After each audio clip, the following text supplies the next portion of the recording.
that I'm kind of starstruck with having Caleb as my guest and what he's opted for as a one-on-one style kind of podcast interview that we often do. It seems to be a format that people prefer. I only know Caleb from LinkedIn, and he's a delight to follow. Every post he makes is usually short and relevant and humorous. He does these testing tips of the day. He includes screenshots from various pieces of software that show interesting bugs and funny bugs. He's got a great sense of humor. I'm delighted that he said yes to this kind of style and format and picked a topic that is something that just happened to me. I'm an independent consultant on this project, and they said there's a review coming up, and they said we want a list of artifacts that you've produced. And I'm like, wait, testing is about activities. And yes, artifacts, I guess I'll list them, but I'll say, here's what the activity, how the activity produced the artifact, and then vice versa. And that's one of the topics that we'll get into. But um, anyway, so Caleb's a software engineer and test at Beckman Coulter Life Sciences. He has been helping develop and test medical and research devices for over 12 years. He's focused now, he says, on improving and streamlining testing efforts at every stage of design, development, and release. Caleb says he enjoys getting his hands dirty, running hardware out in the development lab, and still keeps a pile of broken hardware trophies on his desk. And what person in tech doesn't have a desk full of hardware trophies? I think I have a broken motherboard from a data center migration I did a few years ago. They just trashed the old server. Anyway, without further ado, Caleb, welcome. And such a pleasure to be able to talk to you, especially on this topic. Thanks for having me. Sure. I was chuckling when you said I do a lot of short posts, because I also do plenty of posts where I spend a while like finding every word I can cut out to get under LinkedIn's post limit. So yeah, your long. I like your long posts too. It's just the short ones lately, especially the tip of the day, because you've got a visual, and I gravitate to those and just seeing like what has he found in his like natural predisposition to finding problems in software that surrounds us every day. So all right, so let's jump right in. So the first thing I wanted to ask you is, listen, developers and testers, we have different mindsets, right? And different ways of looking at software. And developers I think, are more of creators, right? And testers are analysts. We break things down and we discover things and we break things apart. So you've done both. And having done both, what do you find the same about being a developer and then moving into test? sure. Well, for one thing, I know this isn't necessarily a popular opinion, but coming from that developer background, I was never impressed with the idea of, developers can't test, or, developers have a different mindset than testers. I think there is a different development mindset than a testing mindset, but I believe that you can context switch. You can learn to use and apply a different mindset. And I did that as a developer. I would do my development work. I would iterate. But then once I had, kind of iterated and been, doing the basics of trying it out and unit testing and getting it to the point where it seemed reasonably functional, actually intentionally switching mindset to say, okay, now what could go wrong? How can I, how can I break it, is how I used to think of it. Obviously we don't break the software, we reveal how it's already broken. But so that even as I'm writing automated tests, or I do generate some artifacts. There's definitely still a different, that mindset switch between when I'm writing a test, that's in some ways a building activity still. versus looking at the results critically and considering, is this test actually useful? Is, is it actually reporting accurately on the state of the software? Is it, or is it the equivalent of expect true to be true? Yeah. So I'm glad you answered the way that you did to remind everyone, including me, that there is creation in testing, right? We create test plans and test designs and tests themselves and come up with conjectures. So, and this is a nice segue to the topic, artifacts versus activities.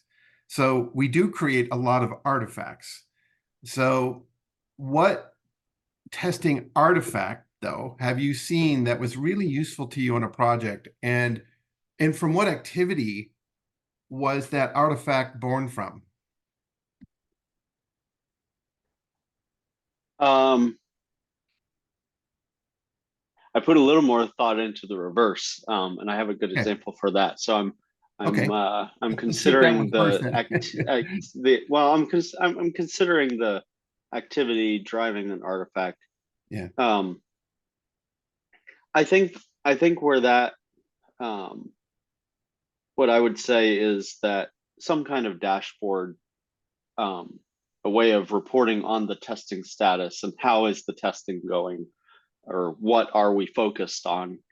An artifact like that, I think, can be useful um, to report out to the wider team on what we're doing, and especially if there's a lot of uncertainty or concern about risk, just being able to, point people somewhere.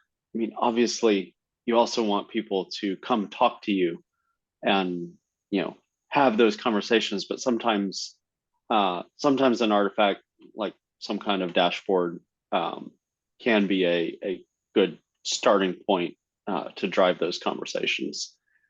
Um, so yeah, I think that's I've experimented with different dashboards over the years. I don't know that I've quite landed on a favorite in terms of one that actually generates those discussions, because I've tried, I think your brother's low tech software dashboard. Um, I've tried like a weekly newsletter to the team about how the testing is going. But I don't know that I've really landed on one that's successful in that what I consider to be the more important aspect of driving conversation.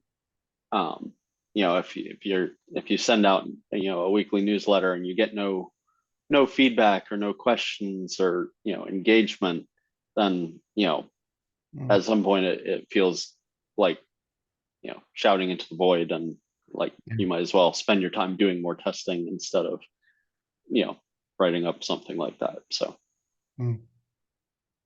What do you think it is about artifacts like test cases, test plans, test strategy, test coverage outlines, bugs that sends a message to stakeholders that that's what testing is? Is there something that they infer must have happened because these artifacts were produced, perhaps? Or right, it seems to be a way of quantifying labor. mm, I remember, I can't remember where I heard this, but I remember hearing a story of a company where it might have been a test consultancy or testing service where someone in management said that they wanted their tests to have thud factor, so be able to slam a big stack of paper protocols down on the desk and look at all this testing that like we the did. thud, okay, the magnitude of the thud it makes when you slam Exactly. the thud factor, I've never heard of that. um yeah, so and I think there is also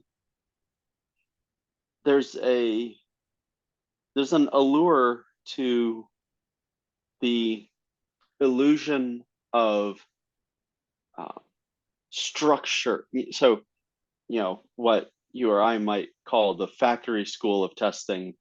I've seen someone who is a strong proponent of it, label it the structured and disciplined approach to testing. And that illusion of structure or discipline or control, or the illusion of an orderly process, and that you're treating the software development activity as a turn the crank factory repeatable operation, when it's not machines, it's fallible humans who are actually all the moving pieces. But I think that can be a strong draw towards that mindset and approach. And of course, there's in industry organizations like and ISTQB certifications. So there's a lot of big companies out there and big well-known certifications that or ISO. There's the one ISO standard that should never have been written, but yeah, there's a lot of edifices that point towards that kind of approach. So I think a lot of people just take it for granted that is how you do testing, and that's certainly how I viewed testing at the start of my career. You're in the medical device domain now, but earlier in your career, so do you see a big appreciable difference between your early career and perhaps non-medical? I've been at Beckman since I was an intern, so this is my only job since college. Okay, so that's pretty rare. It's pretty remarkable for someone like you to have that kind of context driven appreciation for activities over artifacts, because usually it's the other way around, that the artifact, because it's regulated or it's more serious perhaps, right, or considered more serious, that the artifact is the thing that tells the story. I saw a LinkedIn post yesterday, the day before, from a program manager like me, who I've self-identified with now, of an iceberg, and it said, you've seen this before, the testing iceberg or the program management iceberg, where there's the stuff you see above the surface of the water, and then there are all the amazing stuff you see below the surface of the water. So what kind of activities do you think management should see that are below the surface of the water that would give them an appreciation for the kinds of things that we need them to be aware of as testers? Yeah, sorry, my phone keeps disconnecting and reconnecting to my headphones, so I'm turning Bluetooth off on that real quick. Okay. So, all right, I'm back. Okay. Excuse me. I think the biggest one is thinking. And another book, and I'm good at remembering quotes. I'm terrible at remembering the source. This was in Peopleware, productive projects and teams. Tom DeMarco, I think, is that who it is? DeMarco and Lister. Yep. Yeah, Tim Lister. Where a developer. This was a story about a developer who's sitting at his desk with his feet on the desk and his head laid back, and a manager comes by and asks, "What are you doing?" And the guy says, "I'm thinking." And the manager says, "Can't you do that on your own time?"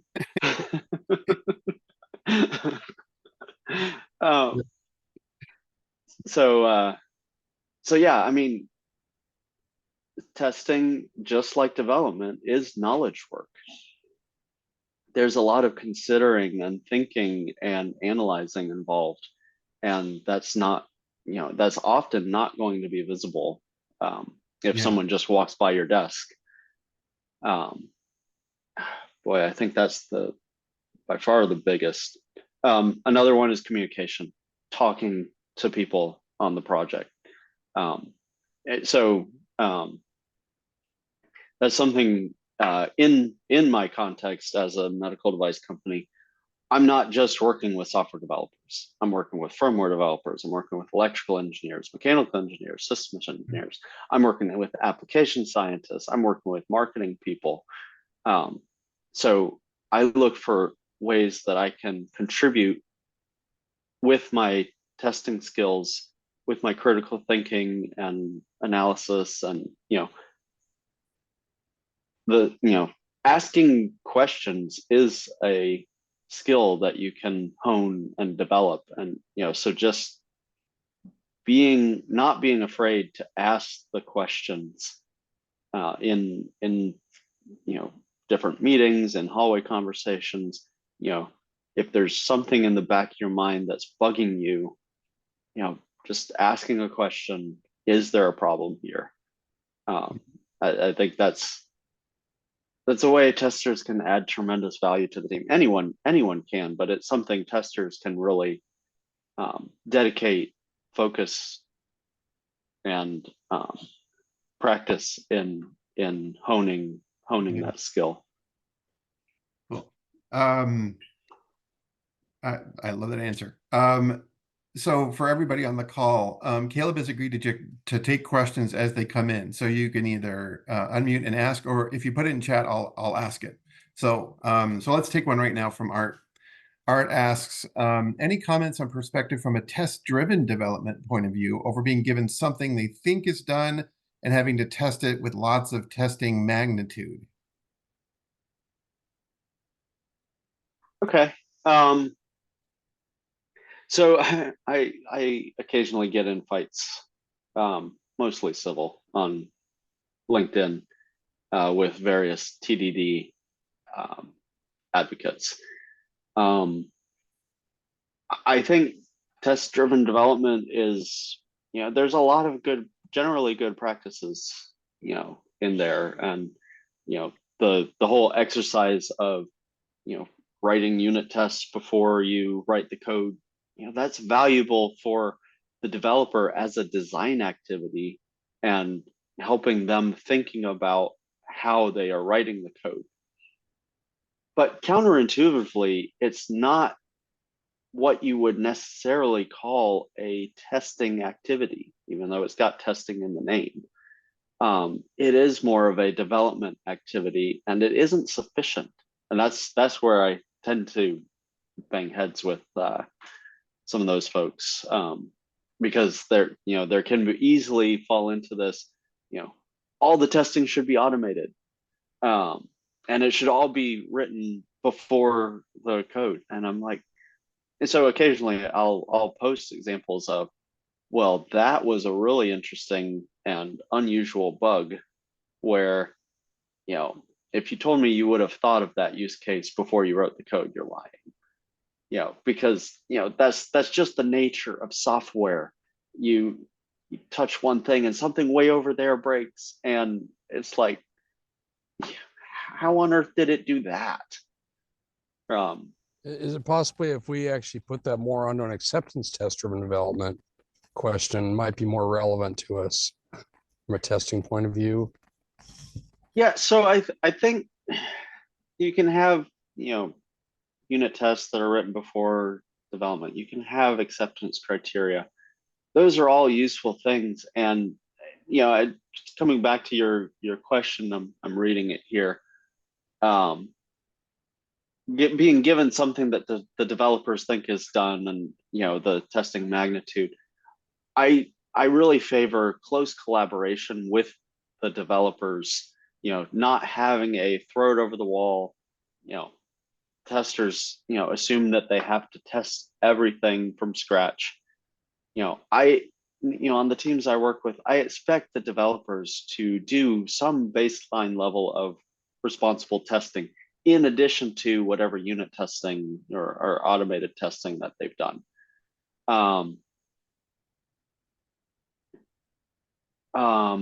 Sorry, I lost my train of thought there. There's several other questions coming in.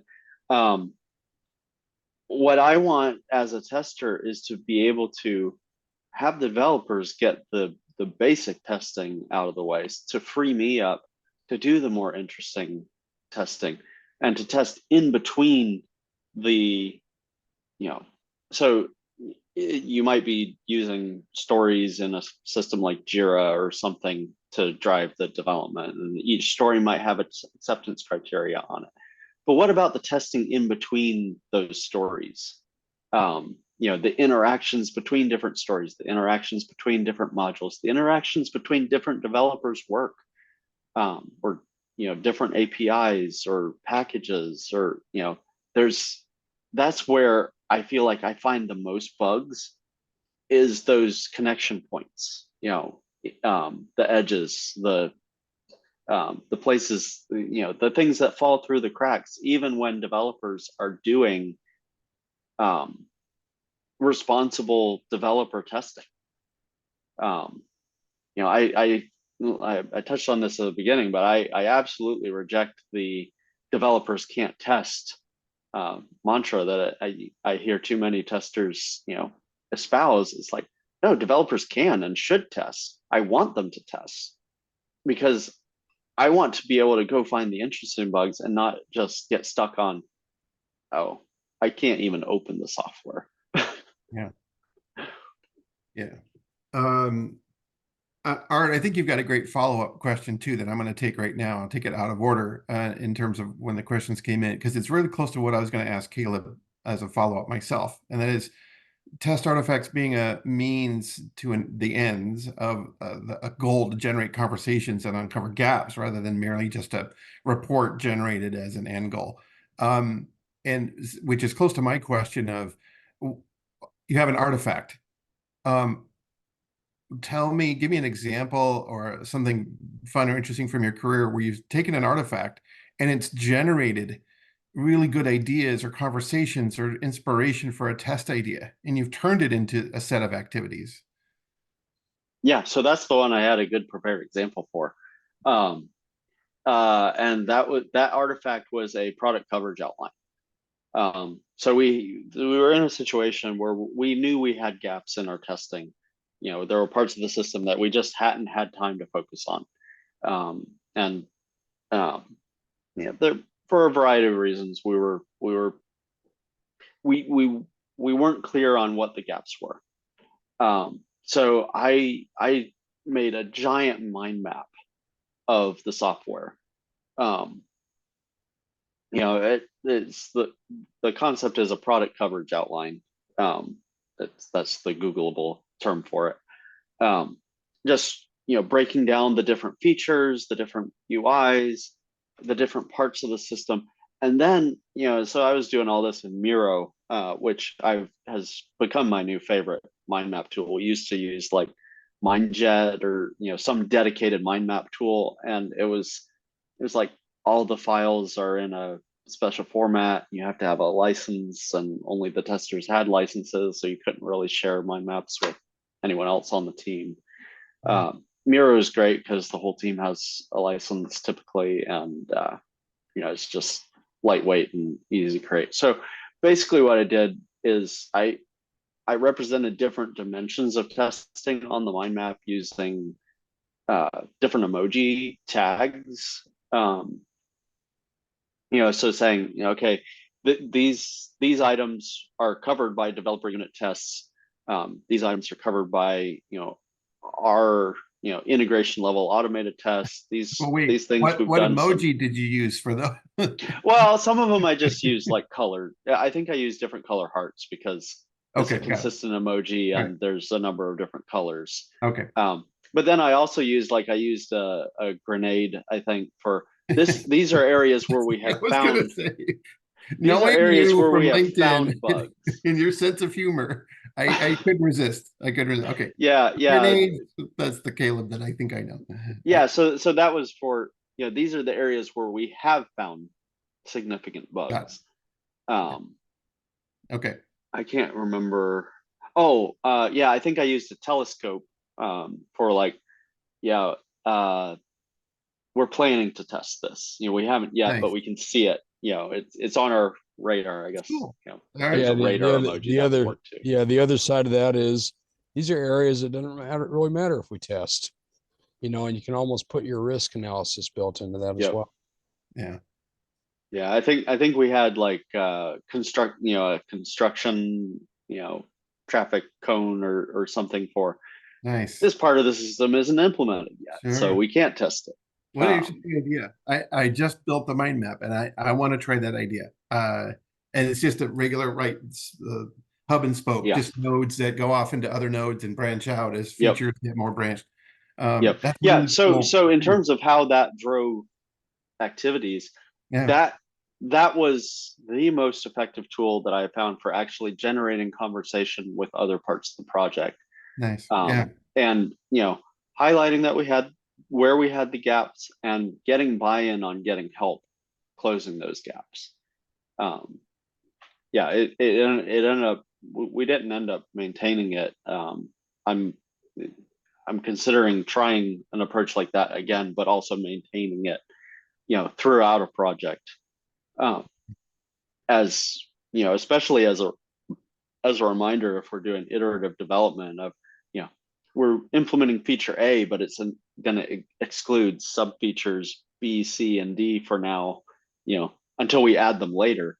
Well, if I put those on a mind map and I show what's implemented and not implemented, it gives us a breadcrumb to say, okay, did we actually go back and implement all yeah, the things we said we were going to? So, right.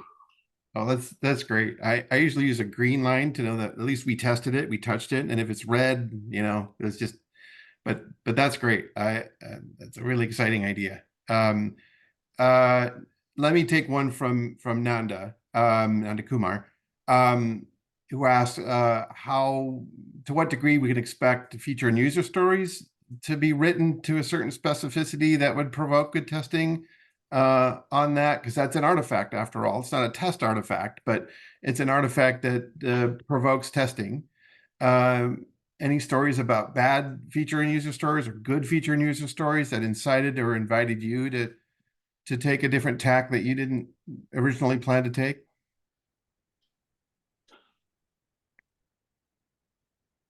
I think the most useful thing that a user story can do is provide a breadcrumb to encourage people to talk to each other.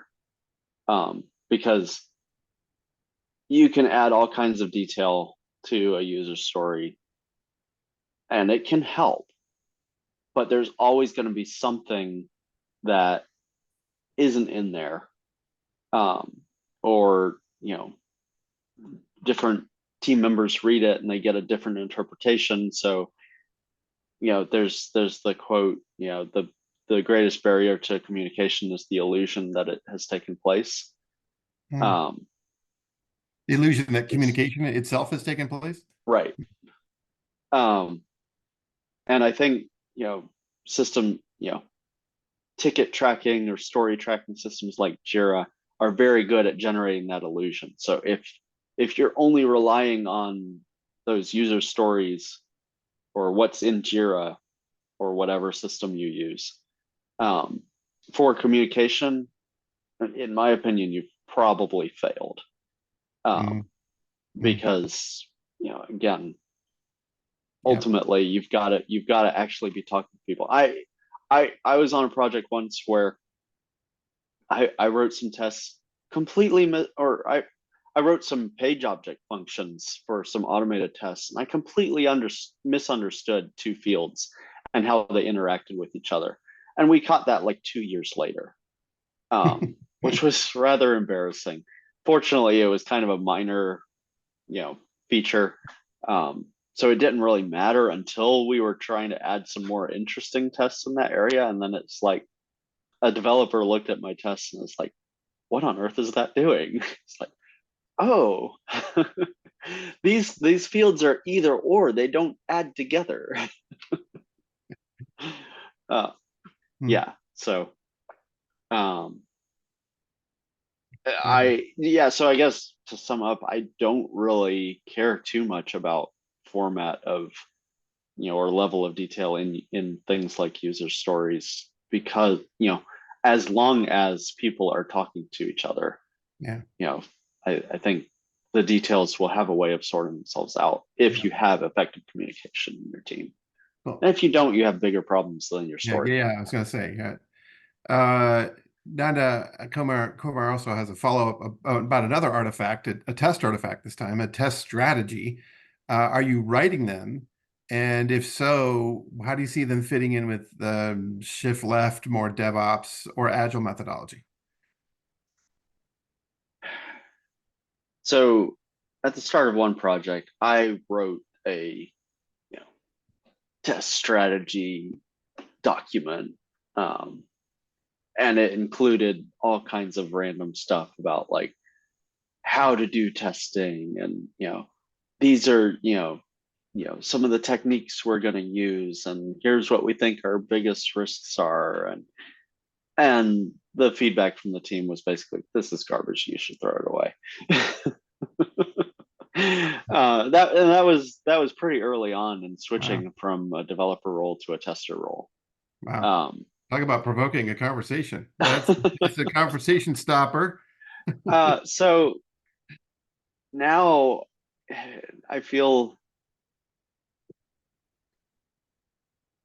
I still think about test strategy, and I might write down a little bit in terms of general approach, or here's where you can find our test out artifacts, or here's the general guiding principles of what we think about when we decide whether to do some automation or stick with exploratory human driven testing. I don't use the term manual testing if I can help it. I prefer human driven, just because the hands are the we don't call it manual development, even though developers are using their hands to type on the keyboard. Yeah. The human brain is far far more significant in the work than manual testing. And I actually, so my father actually owns a landscaping business, so I worked for him for several years, paying for college before getting a software job. So manual testing, it really does just sound like manual labor, menial, low pay, unskilled, and I testing isn't any of those things. So I value the people who do testing and choose to focus on other areas other than writing code. But I don't think it's helpful as a self-marketing endeavor to call it manual testing. Anyway, I'll get off my soapbox. Yeah. No, it's fine. Okay. Mark mentions another kind of artifact, which is neither test nor dev nor program management, but an ISO standard, which you alluded to at the beginning, and maybe with an eye roll or a wry smile. And his question is, as a job seeker in test, how would you answer questions about that standard or any standard in ISO that you disagree with, where it's not very effective, but you got to answer in a meaningful way? Is there any advice around that if you're asked a test question about standards? Yeah, so I personally don't have a lot of knowledge or experience of the standard to be able to speak intelligently about it. So I might, as a proxy, talk about the ISTQB certifications, which I have spent a lot more time looking at. I'm theoretically still doing it. It's been a while since I did the last post, but I've been doing a LinkedIn series with the hashtag ISTQB considered harmful on LinkedIn, where I do, and I'll put that hashtag in the chat just so people can easily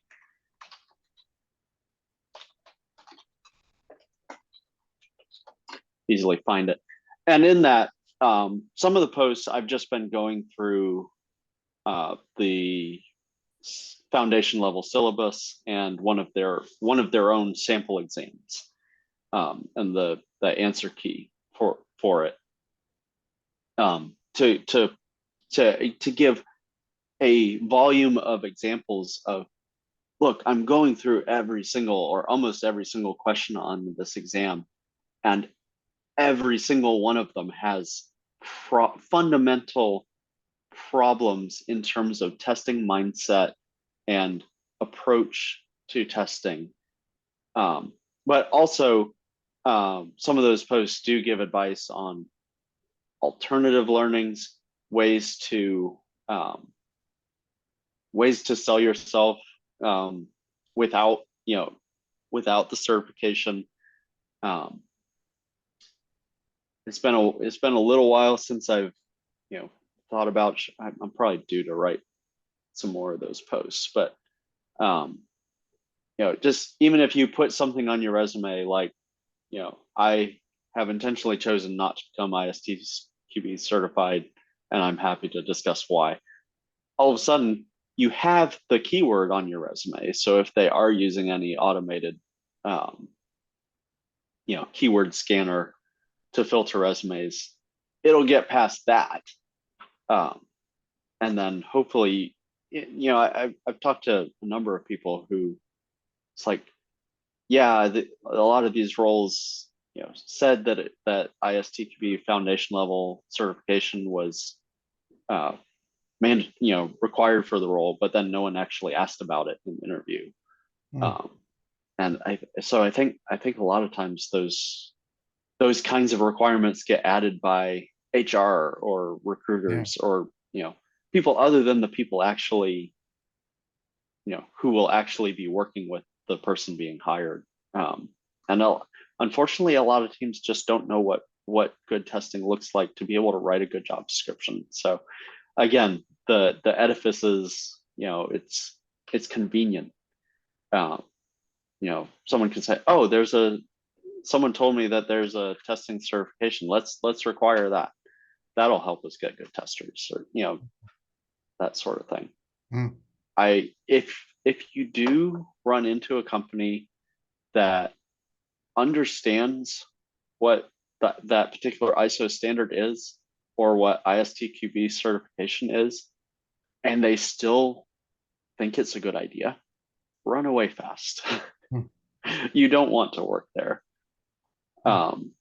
So I hope that answers the question. Yeah, if it doesn't, just I forgot who asked that, if that was a Mark question. I think it was Mark. This one comes from On, I believe is how you pronounce it, A-N-H. On LinkedIn, they read a post saying testers should stop writing bug reports. So another artifact from testing. Instead, every time they find a bug, they should just come and talk directly to the developers about it, And the author apparently suggested testers and developers need to work closely and simultaneously. Do you think that's good advice? So I actually wrote a post in response to a post on the other side of the spectrum a couple weeks ago or something, where so someone had said you should always write a bug report. And so I wrote a post that was more focused on not writing bug reports, but it was more of a, I almost, so often you see always or never, and all it takes is one counterexample to poke a hole in that line of reasoning. So, I think it's a very helpful activity or exercise to consider if you think you should always do something or that you should never do something. Yourself sit down and try to think of at least one counterexample to expand and deepen your own thinking, to be able to defend your argument better. I mean, an argument that it makes sense to do something most of the time is much more defensible than, you should always do this, because, again, if someone gives one counterexample of, oh, here's a situation where that would very clearly be a bad idea, saying you should often do something still holds up, to a counterexample like that, but saying you always should doesn't. And in terms, so my thought on this is it depends. Sometimes you do need, to write a formal bug report with a lot of detail and steps to reproduce and all that fun stuff. In fact, sometimes I'll see developers do that, with against their own code. If it's some kind of weird race condition timing issue where we only see it once every couple months or something, writing that down and having something that you can add more details to at each time you see it, and to be able to gather enough data to to find the root cause, where if you just saw it one random time, you might not have enough to go on. That's incredibly valuable. But at the same time, I think it's also incredibly valuable to be able to talk to developers directly and get a bug fixed quickly by collaborating, and that kind of iterative working closely together. So again, it depends. I think both have their place. And I think teams that insist on all one or all the other really miss out on value add opportunities by imposing that kind of rigid mindset. Well, let me be a bit playful and put you in an extreme situation. Give me a time where absolutely you should file this bug or you will be fired. And in the opposite case, absolutely not file this bug. If you do, you will be fired. Can you think of an extreme case on either one of those, filing and not filing? Sure. So in the medical device, in the FDA regulated space, I believe it's specific to that, and it may apply in some other contexts as well. After you have shipped a product, if you get a report from a customer of a defect, you are required to document and report that. And there are consequences if you don't. Whether those are personal consequences or company level, getting an audit finding or that kind of thing, that may depend on the severity of the lapse or the absence of the report. So on the one side, that's an easy one. Absolutely don't. Yep. So I remember one time working with a contractor. This was when I was a developer, and I was begging them, please stop entering bug reports that involve this one piece of hardware. It is a known issue that this doesn't work. Yeah.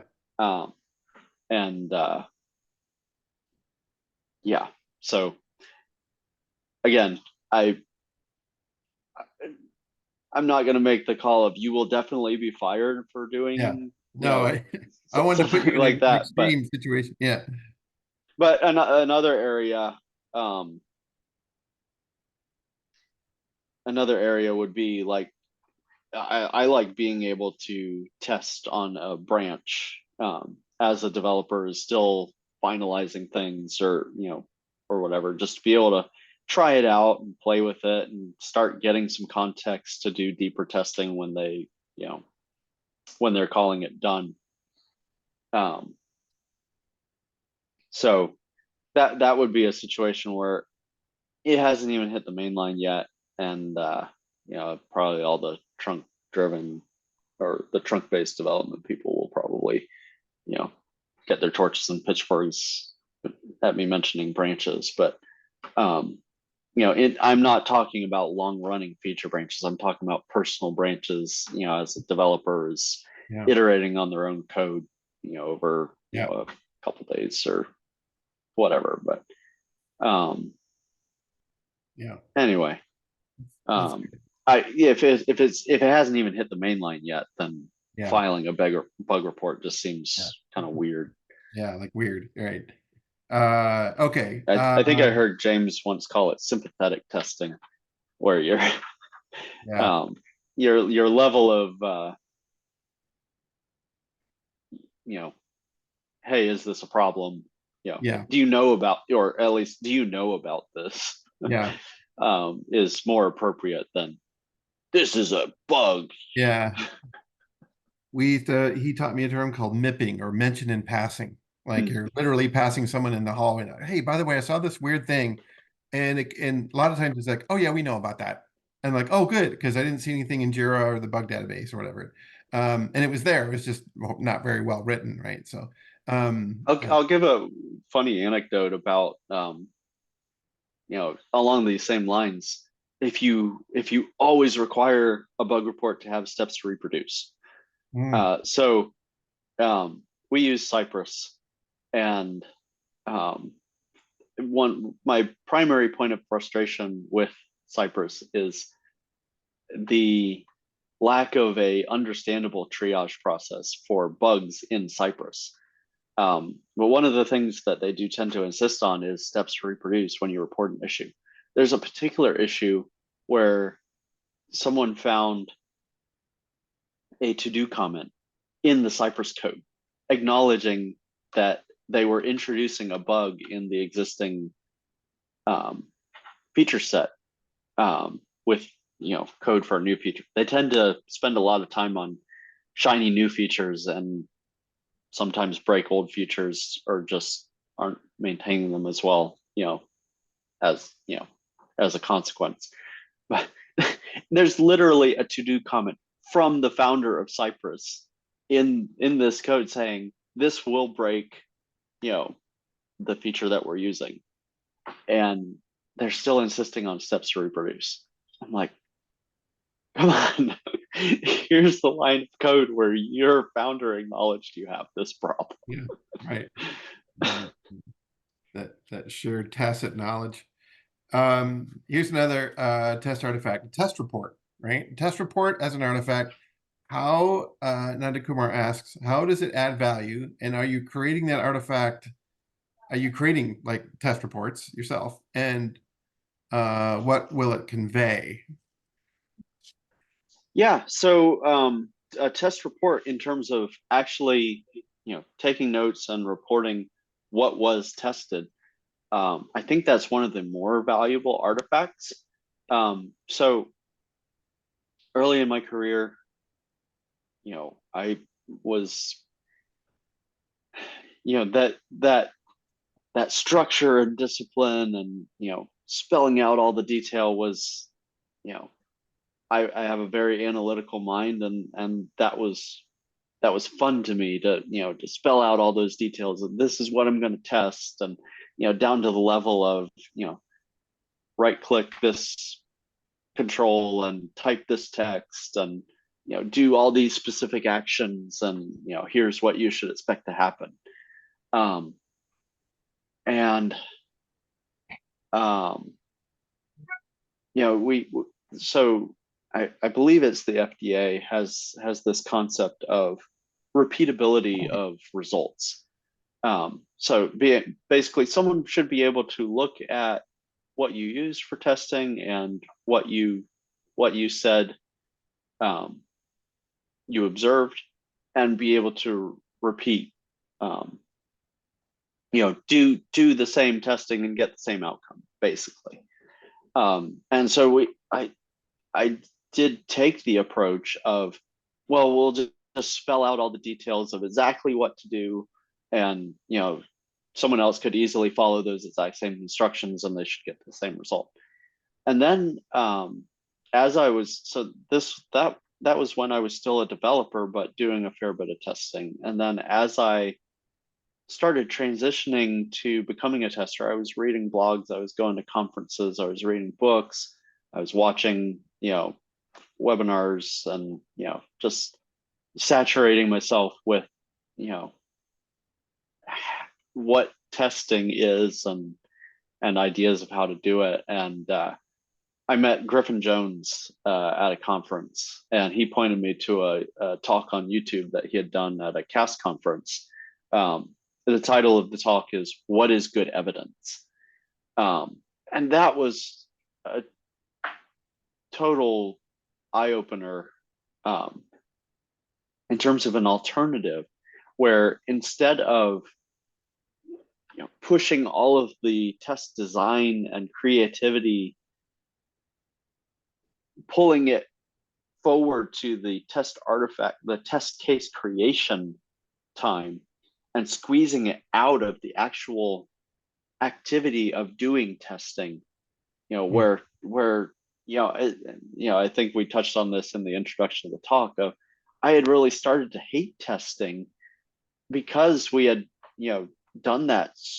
We, just so much detail in those protocols where you feel like a mindless drone when you're actually doing the testing, because you're not making any decisions. You're just following a rote procedure, and you're actively discouraged from using your imagination and, your own critical thinking and observation skills, other than observing exactly what you're told to observe.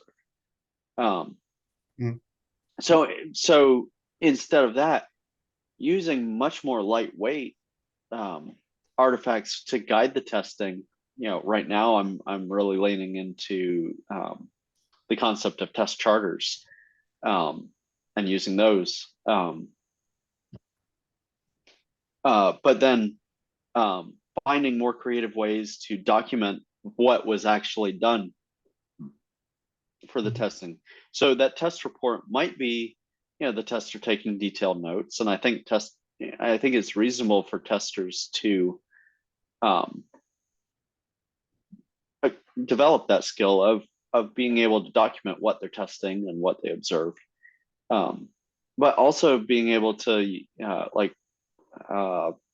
I think we've used QTest Explorer to automatically capture screenshots as the testing is being done, to be able to record what you clicked, what you typed, the sequence of events, and it generates a PDF that you can throw in your objective evidence if you need it. We've even, especially if we're testing on hardware, we'll just take video of the system, and what it's doing as we're doing the testing. That's something Griffin mentions in his video as well. Is I think he even went as far as miking up his testers, so you can basically just narrate your testing, and then you just I think he talked about sticking that in the salt mine. Afterwards. We might even think about it as being a test report as being something that's showing what we know, what we know we don't know, and what we don't know type thing from a coverage point of view as well. Yeah. Which might give a good conversation to say this is important. Exactly. Yep. I'm sorry, I didn't mean to interrupt him. Yeah, no problem. Nanda here, just want to have bring some different scenario here. So, one of our products, we consume data from a third-party system. So, where we consume the data, there is no proper SLA being made. We have taken there's a source of truth for us. Whatever the data lies in the system is a source of truth. We are not validating. We didn't build the software resilient. If the data is wrong, our software will break whatever we're building. So that has been agreed. So the agreement is not written down or something, like it was a bit shaky. So how can you bring down those kind of things? Later, I just put that as in my test report as an observation. It's a risky area. We didn't have a proper agreement. We consider the source system where we get the data, where we get the data from as a source of truth, which I have I have some. I don't have a proper confidence on that. There might be a problem in a source data. We didn't build it resilient enough. We didn't have validations. The later that issue become currently that become a big issue later, but they didn't give importance to the test report. I put it as an observation. How are you going to put those kind of things as a test report, or how can you share this as an observation to a wider audience? This kind of not having proper agreement or not building the validations. So if I understand the question, and I did have a little bit of a hard time following, so correct me if I'm not understanding you correctly. If I had summarize the question, it sounds like you're asking, how do we report on testing if we don't necessarily have a reliable oracle of, what constitutes expected behavior versus a problem. Is that accurate? A bit. I'm just asking about something like we are taking, like we are consuming some data from an external system, and we assume like the external system is always right, and we built around that. And as a tester, we have suspicion around that. We may not get that the source data where we get from the external system might be wrong, but we built all our testing surrounded by the source data is always right. So this we have to bring it as a risk. So what artifact or what way we can bring it as a risk? That's what my question is. Right. So, there's the assumption that the external data is always right. We, are skeptical of that, but the test automation or the testing artifacts are all written assuming that. Is that so yeah, that's right. That sounds okay. right. Yeah. Okay. Yeah, and this is where developing the thick skin of being able to ask questions that no one really wants to ask is helpful for a tester, because that sounds like something where questioning the fundamental premise is valuable versus just individual results or individual occurrences of testing. It's like, hey, we're building on this foundation. We're building on this assumption as our foundation. What if that assumption is faulty? Then all of the testing that we're doing is built on a foundation of sand, and it's not necessarily giving us a reliable view of reality. Trying to think if there's anything else I would say there.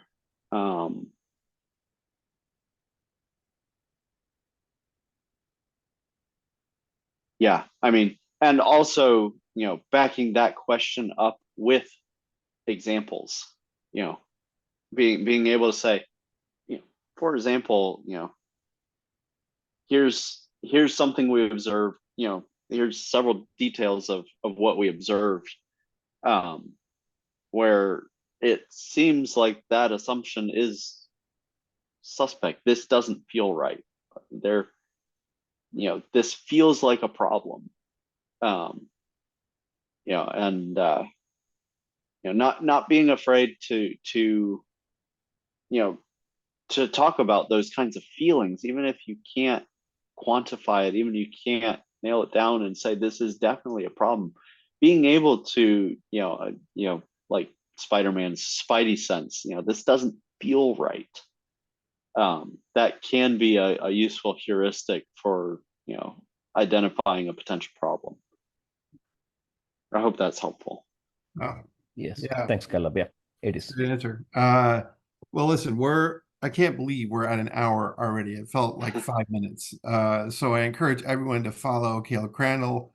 I got 4 post-it notes of posts that I'm inspired to do, Caleb, from your answers, including, is producing an artifact a testing activity in and of itself, which is a fascinating thing to think about, because you're not revealing anything new. You're just creating something to reveal more things, or tell people what you've done. So Caleb, you were exactly the guest I was hoping you'd be. Some very thoughtful, practical answers. You did very well, considering it is much later your time than it is for us. So thank you for being here. I'll definitely follow up on LinkedIn and give Joe, I guess, the last word and bring us out. And no, thank you. I don't really have a lot to say. I thought that was a great talk. Cool. I just wanted to put a plug in for another event that we have. It's the PM SIG, Project Manager SIG, and that happens on alternate months. So if you're interested in project management, it's a very interesting conversation most of the time. We can add you to the mailing list if you sign up, and when we get around to doing them. We usually try to do them every other month, but you got to find the speakers first and make sure they're qualified and interesting. But hey, sign up for it. And thank you so much for joining tonight. It means a lot. And this has been a community since the January of 2001. And we've been building a group of friends with like minds, a lot of networking, a lot of job connections, everything is coming with it. So as you want to continue to participate, I definitely encourage you. And Cool. I hope you all have a great night. Thank you. Yeah. Thank you, Corda, for sponsoring this. It's great. Yeah. Thank you, John. Thank you, Caleb. Have a great night. Welcome. Yeah, I love it, See you guys. later, everybody. See you next All time. right. Yeah, Bye, guys. thanks everyone. Bye. Right on.